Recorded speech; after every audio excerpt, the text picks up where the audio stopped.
Hello, my name is Sadia and I'm in Westdal section 4 for TE 150, and this is my interaction 1 for my vlog 2 for the Global Interaction Project. So, I just want to first start off with saying that my person that I use is somebody that I actually knew in high school. I wanted to use somebody that I know because I really think that it would be able to, I could learn a little bit more about them, and I actually didn't know them too much in high school. We had classes together, but, I didn't really know him other than, oh, he's from Cuba. I didn't know anything else other than that. So, I found out that he actually moved here in 2006. I did not know him until high school, so, his later years. But he actually moved here in 2006 when he was age 10, and I really wanted him to first start off with saying, the differences in his, from his education there to here, even though he spent, obviously, more of his, educational years here. He first wanted to start off with saying that, Cuba hates America. That was, the first thing he says. They hate America, so no American culture is really there. They're very nationalist. They do the Pledge of Allegiance every morning, which I thought, at first, oh, that's a similarity. But then he said, if you don't do it, they can kick you out. If your hair is too long, they can kick you out. They can beat the kids. The teachers can beat the kids. The teachers can beat the kids. If you do that here, you're probably gonna get arrested.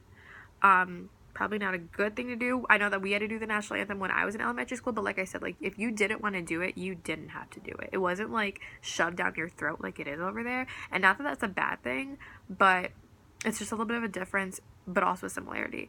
A day-to-day thing for me and him is that we both are technically students. He took a semester off. He does go to state. He took a semester off, however, because he needs to work and in order to afford an apartment that he actually signed a lease for, which right there, I just want to say, I don't have to necessarily do that. I'm going to be signing a lease for an apartment, and the fact that he has to take a whole, couple months off of school just to be able to afford an apartment, he told me that. I'm wow, it's not necessarily an educational difference, but it's just a society difference, I think.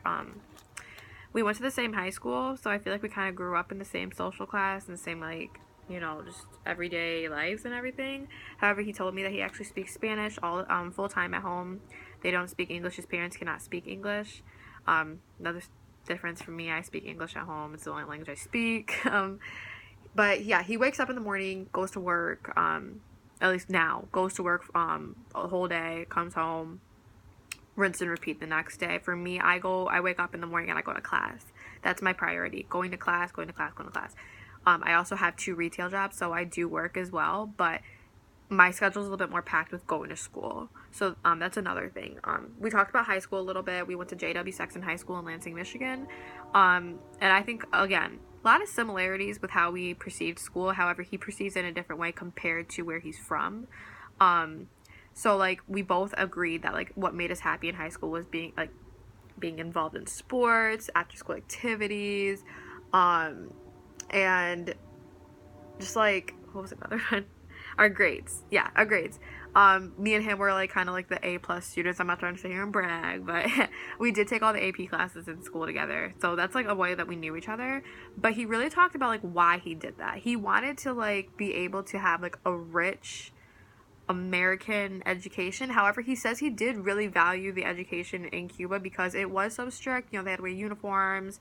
I had to do the national anthem, like I said. So it's a little bit more strict, but he said that the way that it was structured, everybody had an equal opportunity. Whereas as here, you have the suburban schools, you have the private schools, you have the public schools, you have all these types of schools, and the education that you get at Sexton compared to maybe Okemos High School is going to be completely different. And he says that over in Cuba, it's not like that.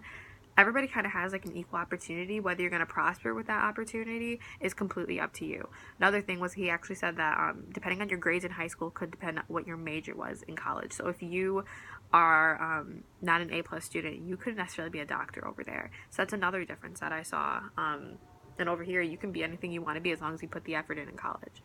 3 things that we were worried about in high school. He said that he was obviously very worried about being a good American student and being able to prosper where we were at. We were not a very high performing school. We didn't really have the resources that we needed to necessarily succeed, but he says we had more resources than the Cuban schools. So he said that's another thing, is that it's a little bit unfortunate you come here and you hope that you're gonna have everything that you need, but the school that we went to was just not where it needed to be. So he said like that's another thing, like going along with everything being equal and like them being a communist country and all the schools being equal. Over here you have like all the different like social levels based on your economic status.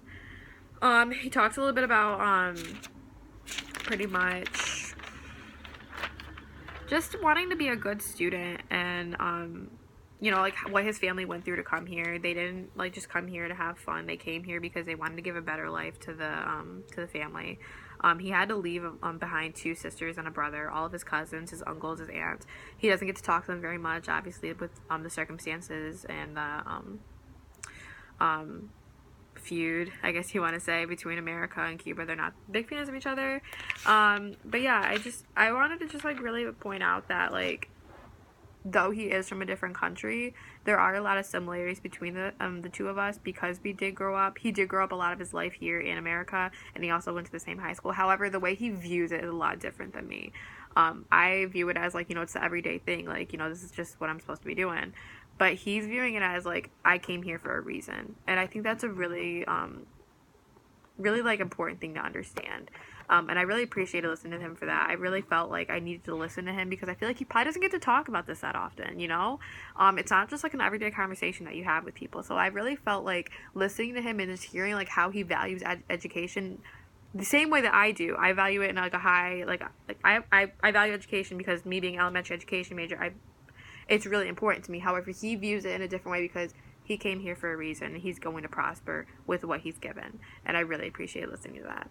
So I'm really excited to see him again, talk to him a little bit more, find out a little bit more. I found out a lot of information now that I didn't really like know before, and I think that's really important to like just be able to like take all the information in and be able to reciprocate it and understand it a little bit better. So thank you.